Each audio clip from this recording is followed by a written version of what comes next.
मैं कमला सिंह तरकस। आज मैं उपस्थित हूँ, परसहा गांव है आजमगढ़ जिले का और विकास खंड मोहम्मदपुर और तहसील निजामाबाद के इस गांव में, इस छोटे से गांव में एक शख्सियत जो आज साम्यवादी जगत में पूरे देश में पहचाने जाते हैं। और आपको तो मैं विद्यार्थी जीवन से जानता था, संजोगवश मेरी पहचान दूसरे रूप में थी, दूसरे संगठन के रूप में। लेकिन आप जितनी प्यार से, जितनी आपकी मैं क्या कहूँ, जिस अदा से आप मिलते थे, तो ये अदा आपकी थी। एक संगठनकर्ता में जो गुण होता है किसी का दिल जीत लेने का, कि एक दूसरी विचारधारा के साथ भी आपका जो व्यवहार था वह अद्भुत है। और आज भी किसी भी खरी से खरी बात को आप किस अंदाज में, कितने ढंग से कह जाते हैं, वह अपने आप में शायद बम्बैया फिल्मों में भी नहीं मिलेगा और वह आपके भीतर की आवाज़ होती है। तो कामरेड हरिमंदिर पांडे जी के साथ मैं बैठा हूँ, उनके घर बैठा हूँ और हमारे सामने उनके नई पीढ़ी के प्रभात भी हमारे सामने हैं, जिनसे बड़ी संभावनाएं हैं। तो आज हम बात करने जा रहे हैं इस जिले की जो तमाम विभूतियां रही हैं, तमाम शख्सियतें रही हैं, उनमें एक शख्सियत जो आज पूरे देश के पैमाने पर शायद ही कोई पढ़ा लिखा इंसान हो जो उनको नहीं जानता हो, और समाज ने, सरकार ने भी कहीं न कहीं उनको लोगों से रूबरू कराने में मदद भी किया है। वो कैफी आजमी, जिनके नाम पर कैफियत भी एक ट्रेन यहाँ से चलती है और जाती है देश की राजधानी तक, और उसको उस रूप में लाने में भी हरिमंदिर पांडे और कैफी आजमी दोनों के ही संघर्ष की एक गाथा है, एक कहानी है, जिसमें आपने लाठियां भी खाई थी, आप हॉस्पिटल में भर्ती भी थे और मुकदमे अभी भी चल रहे हैं। आपको तारीख पर जाना पड़ता है लोग के लिए लड़ने का। इस तरह का ये घटनाक्रम जो भी सरकार हो, आज सरकार को चाहिए कि कम से कम ये जाने कि जनता की लड़ाई लड़ने वाले को इस तरह से मुकदमों में अभी तक दौड़ाने की कोई ज़रूरत नहीं है। तो मैं अब बात पर आता हूँ कैफी आजमी के बारे में। कैफी आजमी फूलपुर के मिजवा एक छोटे से गांव से उभर करके देश के पैमाने पर मुंबई में उभर करके जहां पहुंचे, वो अपने आप में एक बड़ी बात है। उनके बारे में तमाम सारी बातें आज बताएंगे और मैं इसीलिए बैठा हूं कि नई पीढ़ी जो उनके बारे में कम जानती है, शबाना आजमी को तो जानती है, जावेद अख्तर को भी जानती है, लेकिन बाबा आजमी को बहुत कम लोग जानते हैं, जो उनके बेटे हैं कैफी आजमी के। उनके बारे में बात करेंगे, जानकी कुटीर की भी बात करेंगे, फतेह मंजिल की भी बात करेंगे और बहुत सारी बातें करेंगे। उसके लिए मैं आपको ये माइक दे रहा हूँ कामरेड हरिमंदिर पांडे जी को।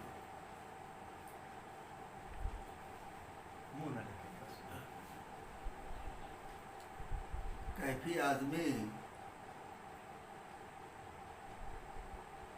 देश के तमाम लोग, प्रगतिशील, अच्छी सोच रखने वालों ने देखा है।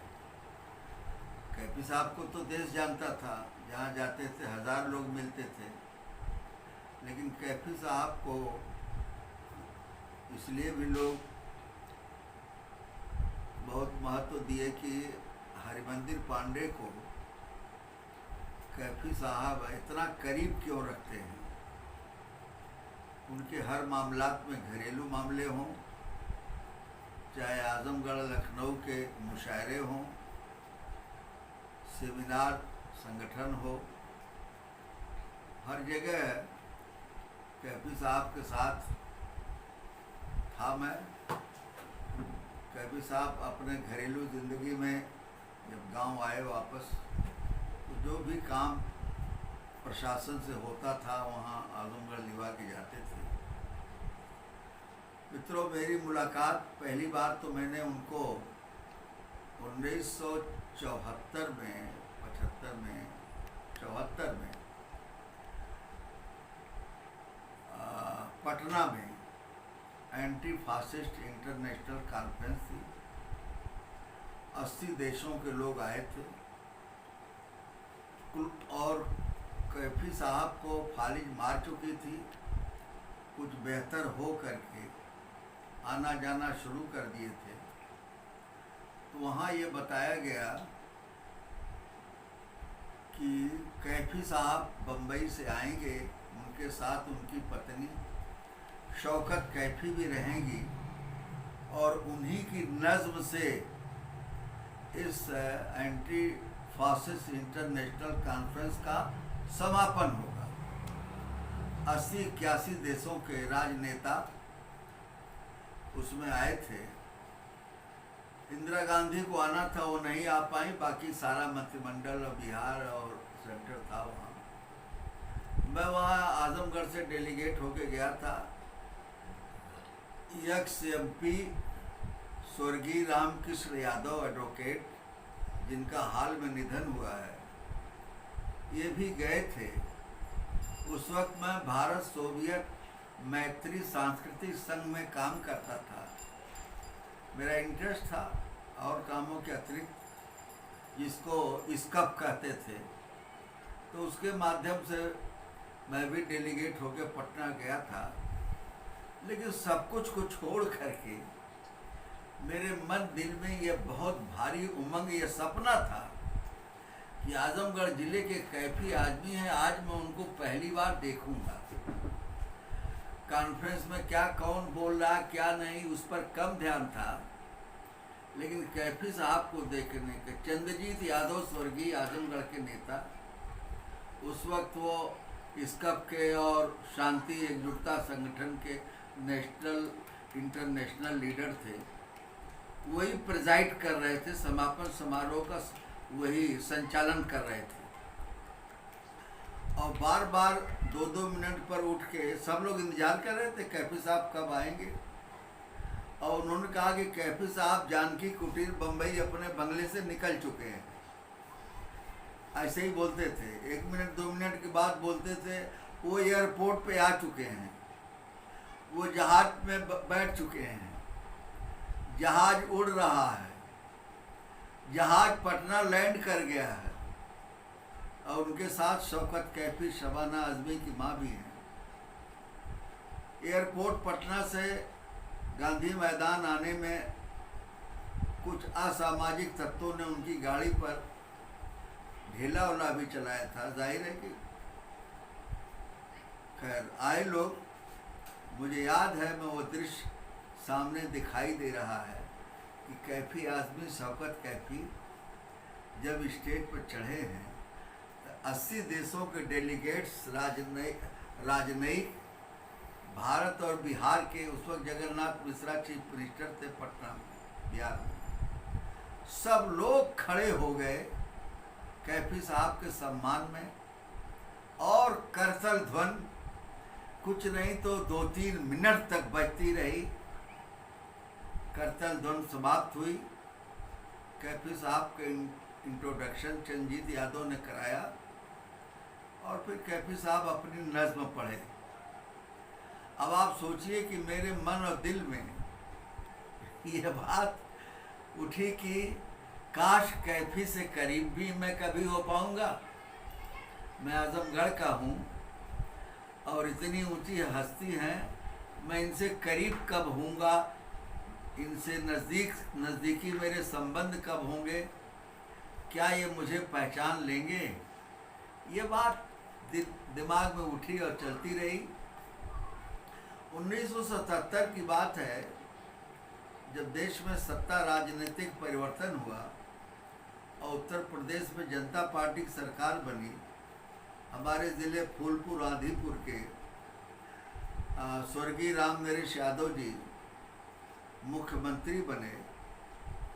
तो अब इससे पहले जब कैफी साहब को फालिज मार दिया था बम्बई में, तो हॉस्पिटल में अपनी पत्नी बच्चों से वो जिद कर गए कि हॉस्पिटल से निकलने के बाद मुझे मेरे गांव ले चलिए, मेरे गांव ले चलिए। अब जब जिद किए तो गांव लेकर के उनकी पत्नी बच्चे आए थे, बच्चे नहीं आए थे, पत्नी आई थी। खुरासन रोड फूलपुर उतरे थे शाहगंज से छोटी रेल लाइन से, और डोली खटोली छोटी पर बैठाए गए, इसलिए मिजवा का रास्ता भी नहीं था, कोई कार गाड़ी जा भी नहीं सकती थी, उबड़ खाबड़ जंगल रेत। तो वो डोली खटोली से गए थे और जो जिस मकान में पैदा हुए थे वो खंडहर पट्टीदार का कब्जा था, शबाना आज़मी ने खरीद लिया है, यह दिखाने के लिए कि अब्बा इसी घर में पैदा हुए थे। तो बहरहाल वो बात बाद में आएगी। कैफी साहब वहाँ आए मिजवा और वापस गए। उनके दिमाग में थे कि ये बात थी कि ये कैसे सड़क बन जाए और मिजवा वापस मैं आऊँ, घर बनाऊँ, और जो खेती बाड़ी बची है चकबंदी से उसमें कुछ है बाग बगीचा, उनका सपना था।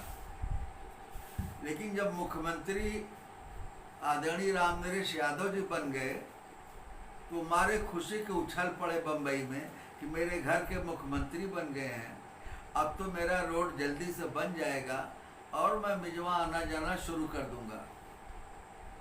कैफी साहब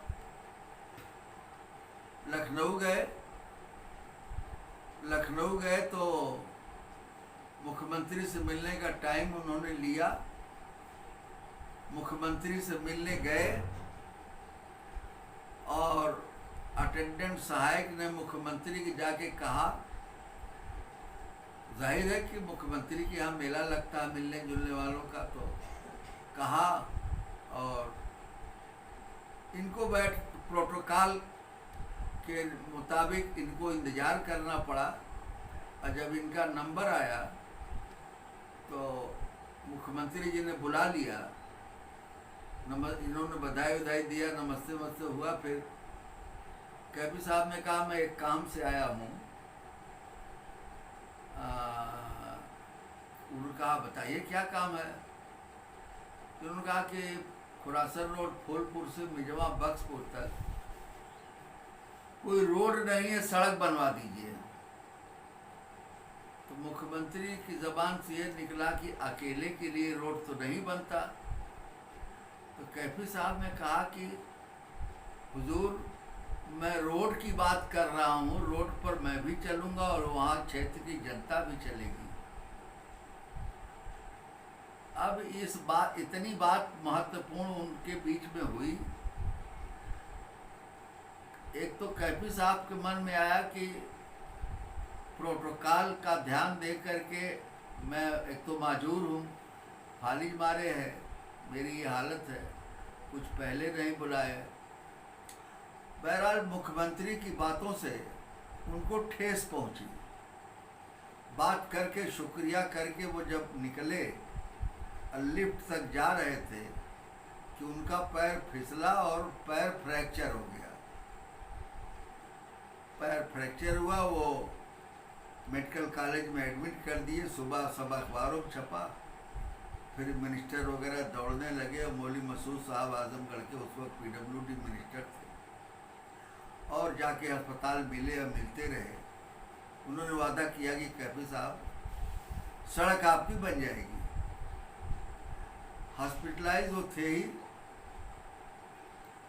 उसी बीच में हम लोग all India youth federation, Akhil Bharatiya नौजवान सभा की ओर से और ऑल इंडिया स्टूडेंट फेडरेशन की ओर से मीटिंग थी लखनऊ में।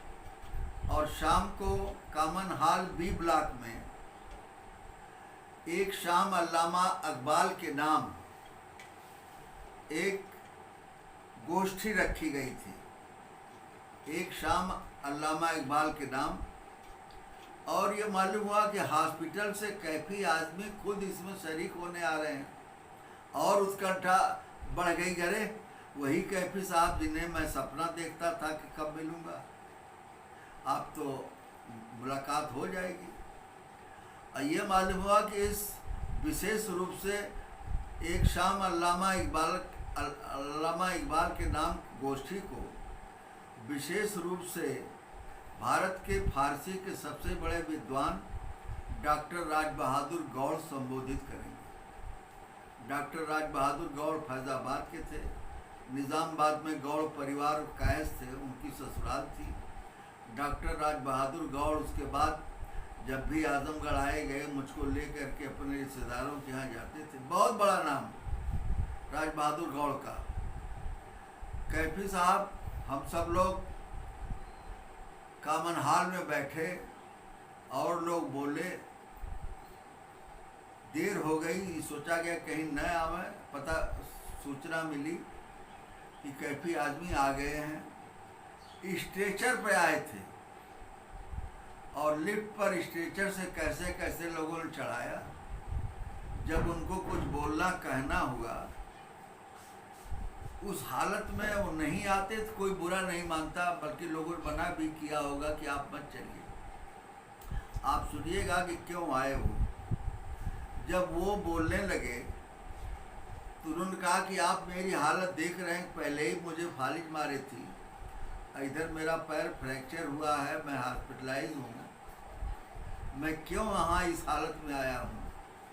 मैंने सुना है कि आजमगढ़ से इस गोष्ठी में, सेमिनार में सबसे ज़्यादा बड़ी तादाद में आजमगढ़ के नौजवान आए हैं। आजमगढ़ के नौजवानों से मैं मिलने आया हूँ। ये सुन करके हम लोग अपने आप को सम्मानित समझे। गोष्ठी खत्म हुई। डॉक्टर राज बहादुर गौड़ तो फारसी में बोल रहे थे, अल्लामा इकबाल पर हम लोग ज़्यादा वो उर्दू बोल सकते थे, हिंदी बोल सकते थे, लेकिन फारसी के विद्वान थे। अल्लामा इकबाल को फारसी में विश्लेषित कर रहे थे। बहरहाल कैफी या दूसरे लोग बोले, बहुत कुछ समझ में आया। कैफी साहब ने ये कहा कि गोष्ठी खत्म होने के बाद सब लोग जा रहे हैं, जाएं, आजमगढ़ के सब नौजवान रुके रहेंगे।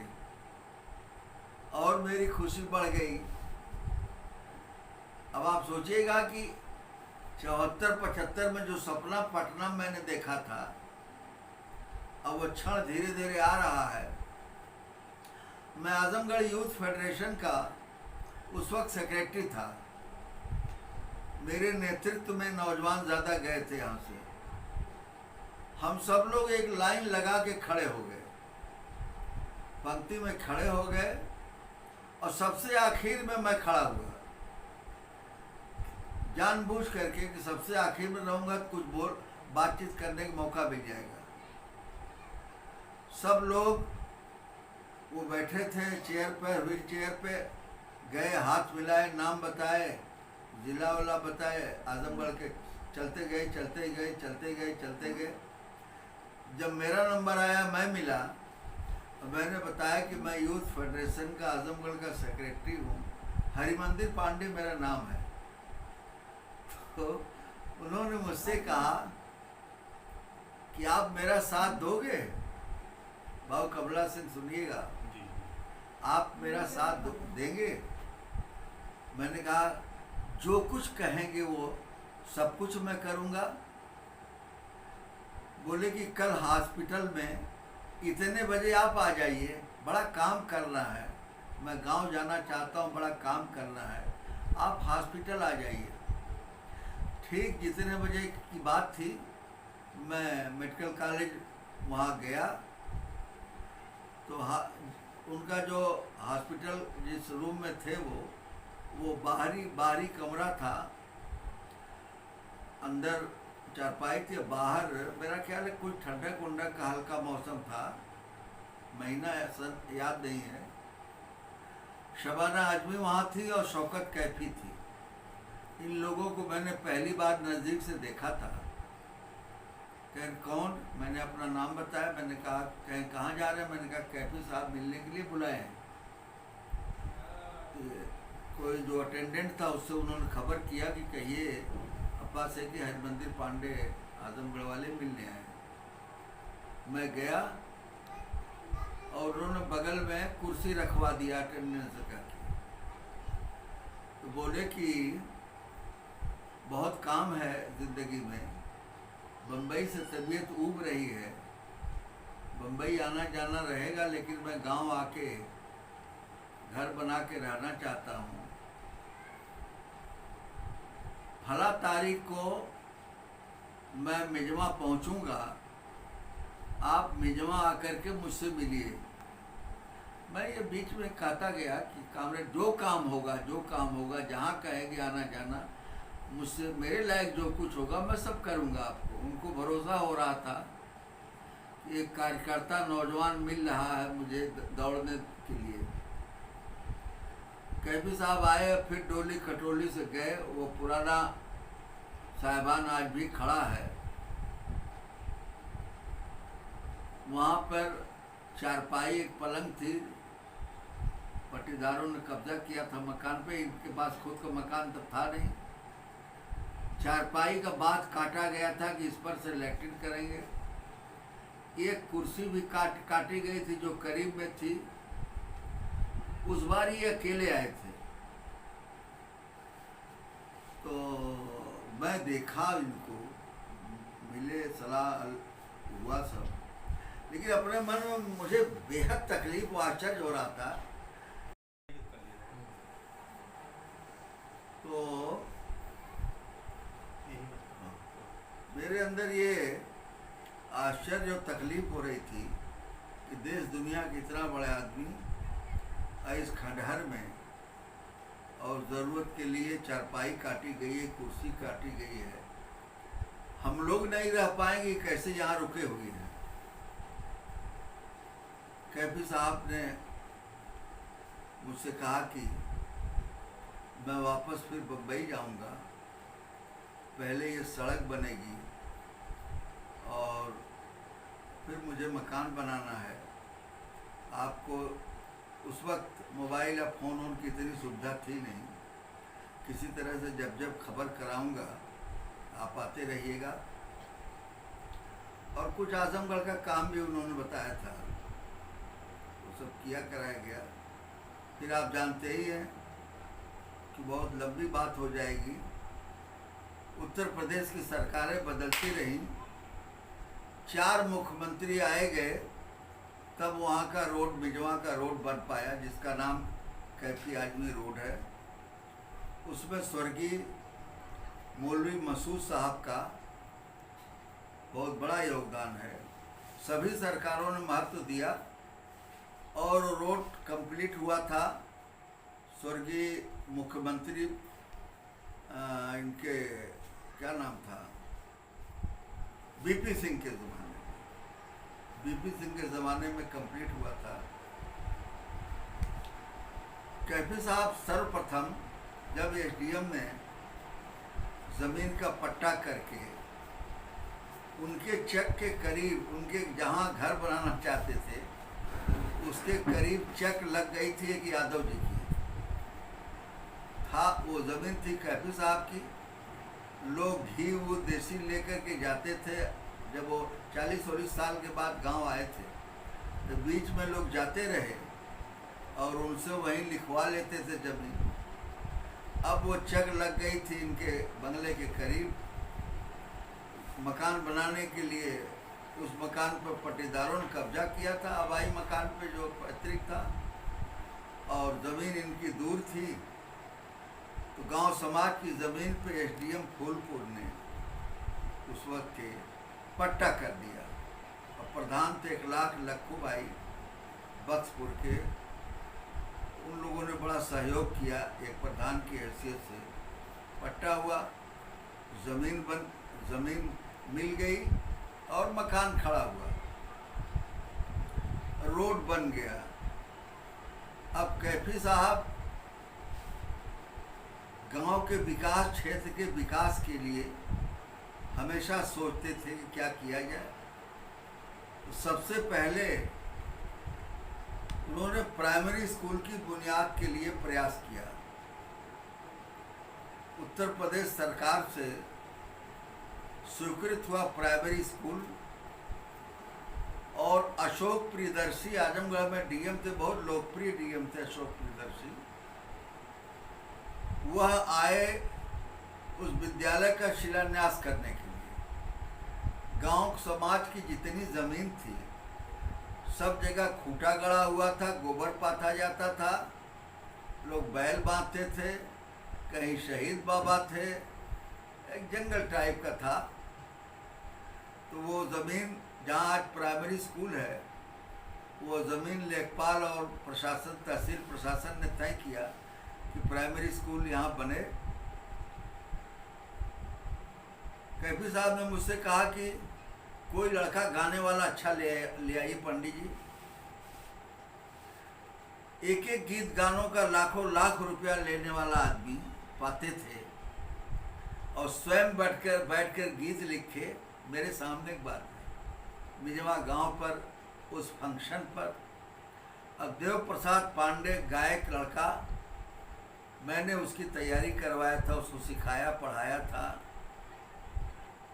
संगीत महाविद्यालय लखनऊ में 7 साल उसको पढ़वाया था, बहुत अच्छा गायक। उस लड़के को पकड़ा ले गया और कैफी साहब ने अपना गीत दिया, कह दो मिजवा से जाए अंधेरा किसके रोके, ऐसे इस तरह का गीत है वो। कैफियात किताब जो कैफी साहब को ले आते, कैफी हिंदी में छपी है अभिनव कदम में, उसमें ये सब बातें हैं। अशोक प्रियदर्शी गए, उन्होंने शिलान्यास किया, उसमें कैफी साहब हमारी देव प्रसाद पांडे की अशोक प्रियदर्शी की तस्वीर भी हमारे पास नहीं है लेकिन उस किताब में है, छपी। प्राइमरी स्कूल बना। अब चूंकि मैं खुद शिक्षा विभाग में था, शिक्षक राजनीति करता था, तो बेसिक शिक्षा कार्यालय ले जाना, जिला विद्यालय निरीक्षक के ले जाना, डीएम के यहाँ, एसपी के यहाँ, जहाँ भी जाना ज़रूरत होता था। आपको मैं बता दूं, कैफी साहब जहाँ भी जाते थे मैं मुझको ले जाते थे। कैफी साहब गाड़ी में होते थे, मैं जाकर के पहले बता आता था लोगों से कि कैफी साहब आए हुए हैं, आपसे मिलना चाहते हैं। जहाँ भी कैफी साहब गए, जाहिर है अधिकारी, नेता, सामाजिक कार्यकर्ता सब लोग उनको तो पहले चाय पिलाते थे, सम्मान देते थे। लेकिन कभी भी मैंने कैफी साहब के साथ किसी अधिकारी के यहाँ अंदर की मैंने कभी भी चाय नहीं पिया। बाहर ड्राइवर को लेके जाके अपने पैसे से चाय पीता था। कैफी साहब कहते थे क्यों ऐसा करते हो, लोग याद कर रहे थे। मैंने कहा कैफी साहब आप आए हैं या आप बुलाए गए हैं? मैं नहीं बुलाया गया हूँ, आप मेरे नेता हैं, देश के इतने बड़े साहित्यकार हैं, मैं आपके साथ आया हूँ। मैं उनके यहाँ नहीं आया हूँ, मैं आपके साथ आया हूँ, इसलिए मैं उनकी चाय नहीं पीऊँगा। ये मेरा स्वभाव बन गया था, इसलिए कहीं भी जाता था वो अंदर उनको अंदर करके और फिर मैं गाड़ी में बैठता था। वो जानते थे, फिर कभी नहीं कहे कि क्यों नहीं आते, क्यों नहीं आए। 2-4 बार कहे, जान गए, फिर कभी नहीं कहे कैफी साहब। और कैफी साहब के साथ बड़ा लंबा समय, मृत्यु पर्यंत समय बीता। बड़े संस्मरण हैं उनके साथ आने जाने का, कार्यक्रमों का बड़ा संस्मरण है। जिस गांव पर सहा तरकश जी आप मुझसे आज बात कर रहे हैं, 1 जुलाई याद है, सन नहीं याद है। तियरी के कामरेड जयप्रकाश राय जो 20 जुलाई को मरे हैं, उन्होंने शहीद भगत सिंह पर ठेकमा में कार्यक्रम किया था रोडवेज के पास। और मुझसे उन्होंने कहा कि पांडे जी किसी हालत में, कैफी साहब उस वक्त गांव थे, आप कैफी साहब को ले आ दीजिए। हम कैफी साहब की कमजोरी जानते थे, भगत सिंह और कम्युनिस्ट पार्टी, ये उनकी बड़ी कमजोरी थी। हम लोग थोड़ा अनियमित कार्यकर्ता थे।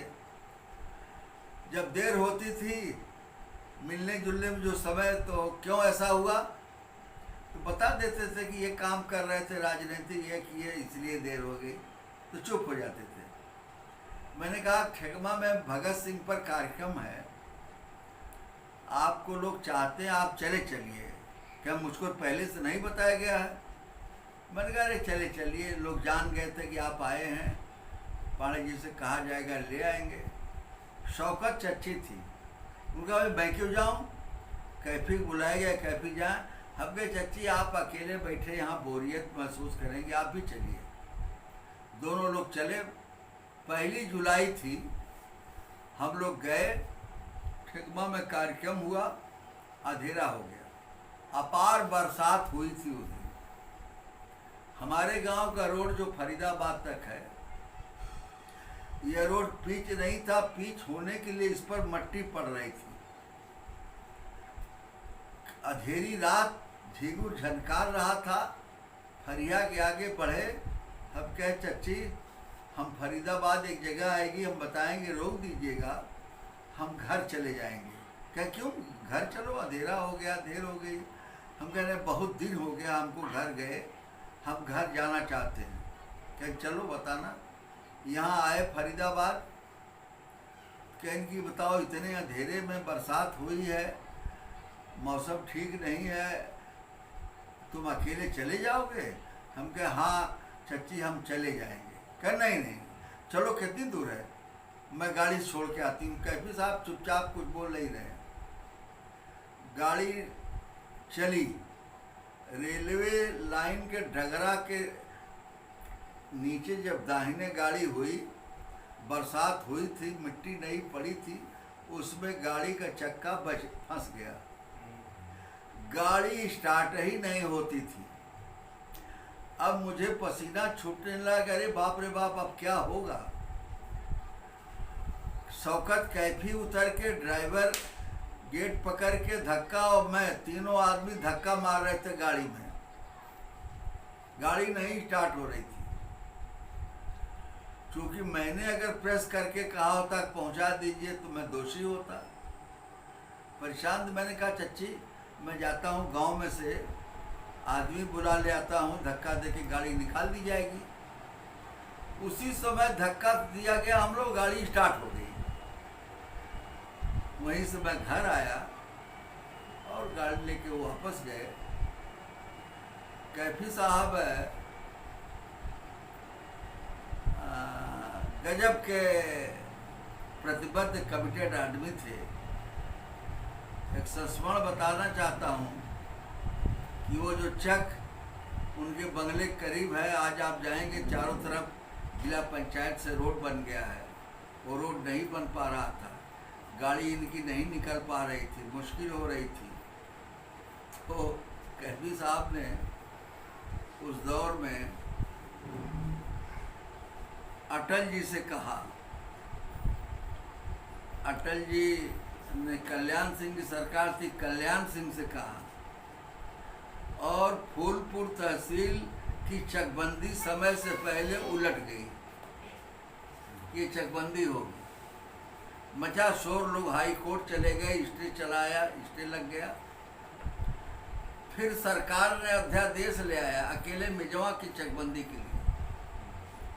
मिजवा की चकबंदी हुई। मैंने कहा कि अटल जी आपको जानते थे? कह रही नहीं जानते, अटल जी बड़े भारी कवि हैं ना। तो अटल जी मुझको खूब जानते हैं, बहुत सम्मान करते हैं। ये मैं कह रहा हूँ कि दो विचारधाराओं का मामला था, और अटल और कल्याण ने, कल्याण सिंह की सरकार थी, चकबंदी दोबारा हुई वहाँ की, और अध्यादेश के जरिए मिजवा बक्सपुर की चकबंदी दोबारा हुई। तब जाकर के 2 एकड़ देने को कहे थे, लेकिन 1 एकड़ 1 लाख प्रधान ने अपनी चक छोड़ दिया। वहाँ चकबंदी से उठ करके ज़मीन आई और 1 लाख साहब को दूर मिला।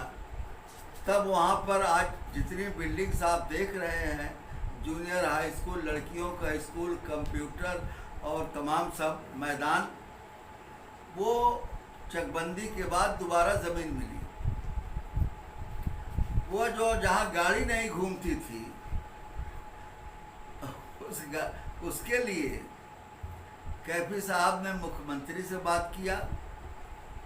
उसी अध्यादेश के चलते बहुत बड़े बड़े लोग इस पैरवी में थे कि ये चक यहीं रहेगी। उस यादव जी को मैं जानता हूँ, कैफी साहब बहुत बार कहे इस ज़मीन के बदले दुगुना ज़मीन ले लीजिए, जितना पैसा मांगिए उतना पैसा देता हूँ, ये मेरे काम की ज़मीन है, मेरे घर के बगल में, मेरी गाड़ी आराम से आने जाने लगेगी। नहीं समझ में आता था। अध्यादेश के जरिए जाहिर है कि जब प्रदेश की सरकार चाह रही है तो डीएम और चकबंदी के अधिकारी तो वही करेंगे। वो जायज़ था, उचित भी किया भी, कोई नाजायज़ नहीं किया। वो ज़मीन कहीं और गई और कैफी साहब की चक वहाँ लग गई।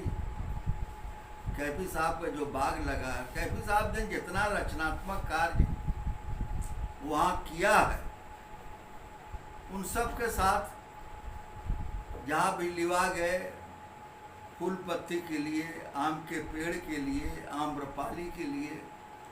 आम्रपाली आजमगढ़ से आया, लगा, और 2-3 साल के बाद जब उसमें फल आने लगा तो 4-5 फल था। एक फल रुका हुआ था जो मुझको बुलाए, कहन कि आम्रपाली तुम्हारे लिए एक फल रोक के रखा हूँ, इसको खा लो। और मैंने खाया, और उसके बाद आज तक फिर आम्रपाली न मैं बाजार से खा पाया, न किसी ने खिलाया, न मेरे पास आम्रपाली है। कैफी साहब गांव के लिए, जिले के लिए बहुत प्रयासरत रहे। जब ये छोटी लाइन हो गई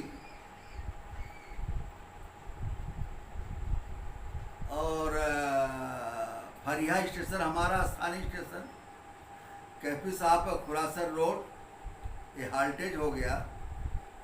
यहाँ भी जनता को उद्वेलित हो गई, वहाँ भी जनता उद्वेलित हुई। कैफी साहब थे नहीं घर पर, बम्बई थे। लड़ करके प्रशासन से, रेलवे प्रशासन से, छोटे राम यादव SDM आजमगढ़ थे, तब निजामाबाद तहसील नहीं थी, वो मुझको जानते मानते थे। टाइम लिया गया कि सांसद लोग आ जाएंगे, कैफी साहब आ जाएंगे, तब इस पर बहरहाल टल गया। 2 साल के बाद फिर दोनों स्टेशन हाल्टेज हो गए। मालूम हुआ, मैं भागा गया कैफी साहब के यहाँ। कैफी साहब चिंतित घर पे पड़े थे। उन्होंने कहा क्या होगा? मैंने कहा आंदोलन होगा। जब मैंने कहा आंदोलन होगा तो बड़े प्रसन्न हुए। आरौला में कम्युनिस्ट पार्टी की जिला काउंसिल बैठक थी, वहाँ हम गए, हमारे साथ संभवतः अचरज राय, हामिद अली, इस तरह के कुछ लोग थे। 3 दिन तक काउंसिल चली थी, 2 दिन तक बहस हुई, आंदोलन की रूपरेखा बनी, सबकी जिम्मेदारियां बांट दी। वो केवल पार्टी की तरफ से नहीं, सर्वदलीय था। जाहिर है कम्युनिस्ट पार्टी जब इसको उठा रही थी तो अगुआ तो बनी जाती, लेकिन वो सर्वदलीय आह्वान था। हर तरह के, हर विचारधारा के लोग शामिल हुए। बाद में वापस गया कैफी साहब के यहाँ, कहन क्या हुआ? मैंने कहा आंदोलन तय हो गया। 2 फरवरी 93 को मऊ से शाहगंज तक रेल चक्का जाम किया जाएगा। अब मांग होगी कि मऊ से शाहगंज तक बड़ी रेल लाइन बनाई जाए और फरिया खुरासन रोड स्टेशन फिर बहाल किया जाए, जैसे था वैसे किया जाए। कैफी साहब पलंग पर लेटे थे, बैठ गए। बैठ करके ऐसे ही पुट्ठा ठोंके, चलो आंदोलन होगा, लड़ा जाएगा। एक है, फिर बड़ी रेल लाइन आंदोलन हुआ और बड़ी रेल लाइन बन गई। दूसरे चक्कर की लड़ाई में एक बार और आंदोलन हुआ था कलकत्ता दिल्ली की ट्रेनों के लिए। हम लोग कितने सौभाग्यशाली हैं, ये जो गोदान, प्रेमचंद के गोदान के नाम पे बम्बई से ट्रेन चली, ये आजमगढ़ तक के लिए चली थी। बाद में नेताओं ने उसको गोरखपुर तक कर दिया। कैफियत को लोग मऊ ले जाना चाहते थे, लेकिन आजमगढ़ के लोग नाराजगी जाहिर किए, खड़े हो गए। ये कैफियत प्रेमचंद और कैफी की किताबों के नाम पर 2 नेशनल ट्रेनें यहाँ चल रही हैं, कैफियत और गोदान। बड़ा अच्छा लगता है। जैसा बाबू कमला सिंह ने कहा, हाँ, बड़ी रेल लाइन आंदोलन मुकदमा आज तक मेरे ऊपर चल रहा है। कैफी साहब कई बार कहे, उस मुकदमे को तो रामनरेश यादव, चंजीत यादव, मौली मसूद साहब, इज्जत यादव जो नेता थे, इन लोगों ने कई बार मुझसे लिखवा के लिया, मुकदमा वापस करा दिया जाएगा, नहीं हो पाया। और मैंने ये तय किया था कि अब मैं मुकदमा वापसी के लिए लखनऊ किसी अधिकारी नेता के यहाँ सिफारिश करने नहीं जाऊँगा।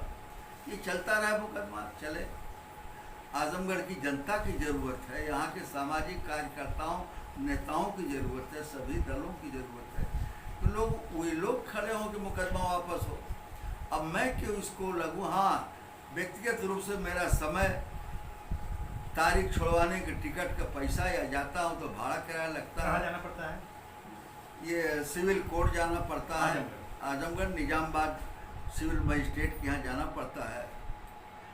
लेकिन पुराने पेशकार, पुराने अधिकारी कर्मचारी तो नहीं हैं, लेकिन बड़ी रेल लाइन के मुकदमे की जब बात आती है, स्टेट बनाम हरि मंदिर पांडे रेल लाइन का, तो वहाँ जितने नए वकील, मुहर्रिर, मुंशी होते हैं, सब लोग सम्मान से देखते हैं। कितने बड़े आंदोलन के नेता, इतने दिन से मुकदमा चल रहा है। तो मित्रों, आप जानते ही हैं कि याद की रहगुजर किताब जो शौकत कैफी ने बम्बई में लिखा, और उसमें 147 पेज पर उनको जो कुछ थोड़ा बहुत याद था, रेलवे आंदोलन के नाम से स्टेट वो हरि मंदिर पांडे के नाम से 147 पेज पर लिखे हैं। 4-5 भाषाओं में ये किताब है। इसी पर मैं और कैफी, जावेद अख्तर, शबाना दुनिया में नाटक प्ले करते हैं। कैफी साहब के साथ संस्मरण बहुत है। एक संस्मरण सुना दूं बाबू कमला सिंह। स्कूल वगैरह बन चुका था, सारा निर्माण कार्य हो चुका था, और किसी काम से हम लोग गए थे। कलेक्ट्रेट कचहरी से हम लोग वापस हो रहे थे, बड़े पोस्ट ऑफिस के पास आए तो सदानंद ड्राइवर था फूलपुर के बगल का। सदानंद, गाड़ी रोको। शौकत कैफी बैठी थी, पांडे जी को गाड़ी से उतार दो। तब तक शौकत कैफी उछल के कही, अरे कैफी, ये क्या कर रहे हैं, क्यों पांडे जी को उतार रहे हैं? बोले कि देख नहीं रही हैं, ये सारे लोग सलाम इनको कर रहे, इतने बड़े नेता हैं, मुझे भी कोई सलाम कर रहा है। मेरा जवाब सुनिएगा, यही सही भी था।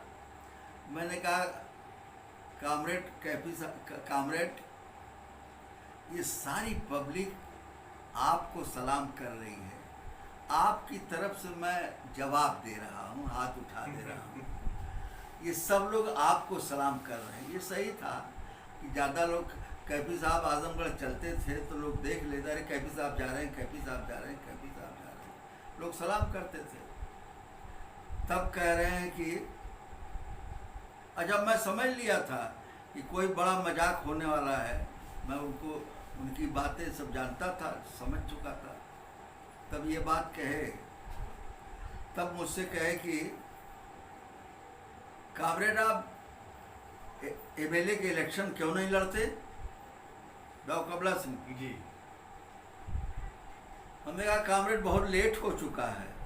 ये बात होगी मेरा ख्याल 95-96 की, 1995। मैंने, कामरेड बहुत लेट हो चुका है, अब मैं आउट ऑफ पिक्चर हो रहा हूँ। मैं स्कूल देखता हूँ।